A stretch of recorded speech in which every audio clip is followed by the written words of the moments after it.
Guys, thank you sa mga subscribers ko nga po pala na 11 subscribers dati. Sinasabi ko lang sa utak ko na, oh my God, kakayanin ko ba or hindi? Dahil madami akong subscribers, madami din akong gagawin vlog.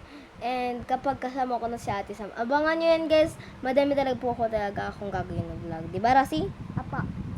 Ayan guys, sa mga mga subscribers ko, sa mga nanonood sa akin ngayon, thank you po sa inyo.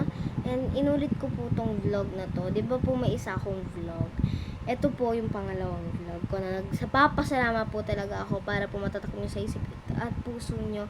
Sobrang pasalamat po talaga ako na hindi ko aakalain na makaka-11 mga 11 subscribers ako. Thank you po talaga, Lord. Thank you po na binibigyan nyo po ako ng mga subscribers. Love you po talaga, Lord. So, kayo din guys, thank you din. Thank you. Sobrang salamat talaga sa inyo. Dahil sa inyo, kung bakit ako nagkakaroon ng subscribers. Iyak ako. OA.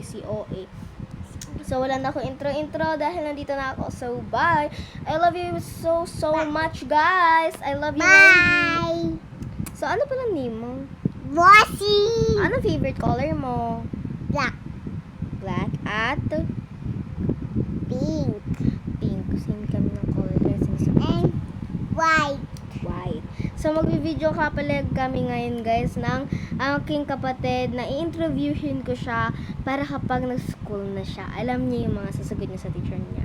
Okay, bye-bye! Bye! Mwah. Bye guys! Love you! I love you!